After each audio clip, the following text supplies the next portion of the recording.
जी बिस्मिल्लाहिर्रहमानिर्रहीम। जी अस्सलाम वालेकुम क्लास 9। उम्मीद करती हूँ कि आप सब खैरियत से होंगे।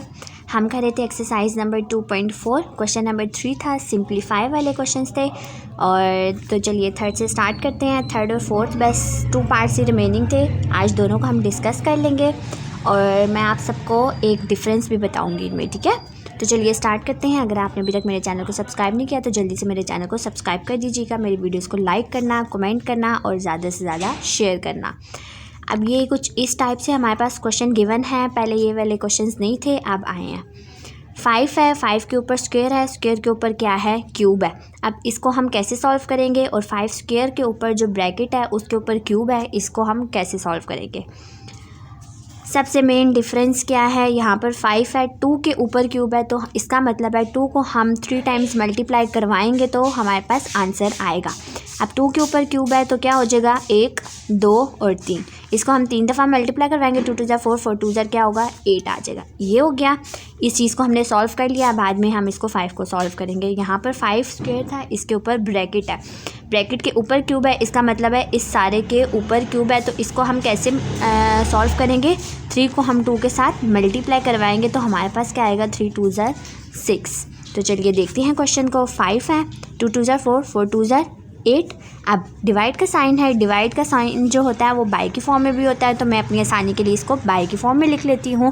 और 5 3 2 ज़ा 6, ये हो गया मेरे पास 5 6, यहाँ तक हो गया। अब हमने प्रॉपर्टीज़ ऑफ रेडिकल्स पढ़ी थी कि पेज नंबर 45 पर गिवन है, अगर हमारे पास a बाई बी का होल n हो, कि ये रहे, अगर हमारे पास a बाई बी का होल n हो तो वो हमारे पास a n हो जाता है और b n होता है। ये ध्यान में रखनी है ये सारी प्रॉपर्टीज़।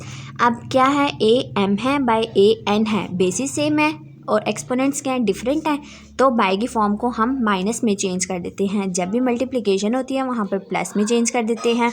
और जहाँ पर a माइनस एन होगा तो हम उसको बाई की फॉर्म में लिख ले, 1 बाई ए एन लगा देंगे। अगर हमारे पास माइनस हो तो उसको हम प्लस में चेंज करने के लिए ऊपर ले जाते हैं या नीचे ले आते हैं। ये सारा कुछ मैं आप सबको बता चुकी हूँ। और ये वाली एक प्रॉपर्टी है, ये बहुत इंपॉर्टेंट है, ये भी आनी चाहिए, a not equal to 1 where a is not equal to 0।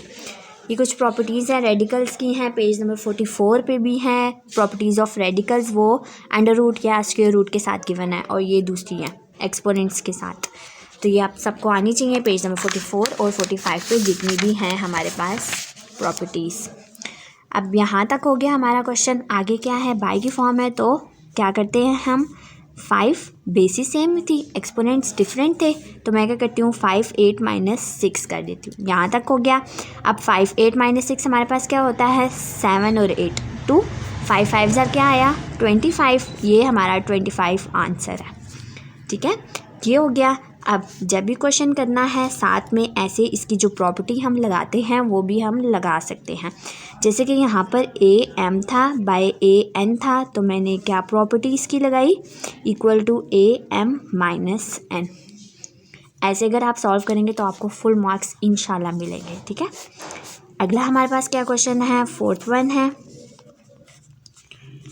Fourth है हमारे पास जी, x का x क्यूब है, बिल्कुल सेम है, बस यहाँ पर क्या वेरिएबल एक गिवन है हमारे पास, x 3 का 2 है, where x is not equal to 0। अब ये भी वही चीज़ है, अब पहले ये चीज़ गिवन है, यहाँ पर बाद में गिवन थी, यहाँ पर पहले थी, यहाँ पर बाद में गिवन है, और वहाँ पर नंबर था और यहाँ पर क्या वेरिएबल है, बिल्कुल सेम है क्वेश्चन।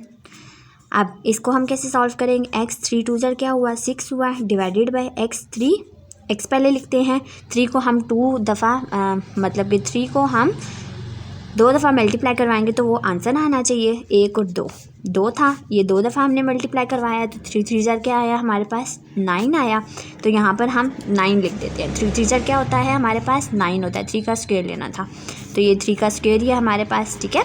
और 3 2 ज़ा 6 आ गया। अब हम इसको बाई की फॉर्म में लिखा है। अब इसमें हम रेडिकल की जो प्रॉपर्टी थी, मतलब कि बेस और एक्सपोनेंट की जो प्रॉपर्टी थी वो हम लगाते हैं। ये क्या हो जाएगा हमारे पास, x 6 माइनस 9, बाय डिवाइड का साइन था तो हमने उसको डिवाइड के साइन को माइनस में चेंज कर दिया, बेसिस सेम थी, एक्सपोनेंट्स डिफरेंट थे। अब ये क्या हो जाएगा, 6 माइनस 9 करेंगे, 7 8 9 तो -3। अब एक ये आंसर है, इसके आगे भी एक बन सकता है, कैसे, अभी हम डिस्कस करके आए थे, अगर माइनस का साइन हो तो हम उसको प्लस में चेंज कर सकते हैं। ये हमारे पास आंसर आ गया। ठीक है, बहुत इजी क्वेश्चंस हैं। उम्मीद करती हूँ कि आज का लेक्चर आप सबको समझ आ गया होगा।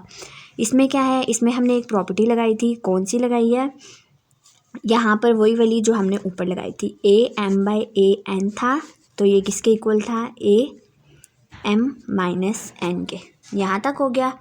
अब यहाँ पर एक माइनस की लगाई है। यहाँ पर एक प्रॉपर्टी थी हमारे पास A-N इक्वल टू 1/AN। ठीक है, ये प्रॉपर्टीज़ आप सबको आनी चाहिए। तो इसी के साथ आज हमारी एक्सरसाइज नंबर 2.4 कंप्लीट हो गई है। थर्ड और फोर्थ पार्ट, 2 पार्ट्स ही रिमेनिंग थे, वो आज हमने डिस्कस कर लिया। उम्मीद करती हूँ कि आज का लेक्चर आप सबको समझ आ गया होगा। तो एक्सरसाइज नंबर 2.4 जो है, क्वेश्चन नंबर 1 भी हमने फुल डिटेल में डिस्कस किया, क्वेश्चन नंबर 2 भी फुल डिटेल में डिस्कस किया है, और क्वेश्चन नंबर 3 को भी हमने फुल डिटेल में ही डिस्कस किया है। जैसे कि आप लोग जानते हैं कि 2.4 बहुत बहुत बहुत इम्पॉर्टेंट एक्सरसाइज है। ठीक है, कल इंशाल्लाह हम एक्सरसाइज नंबर 2.5 को स्टार्ट करेंगे। ओके जी, अल्लाह हाफिज़।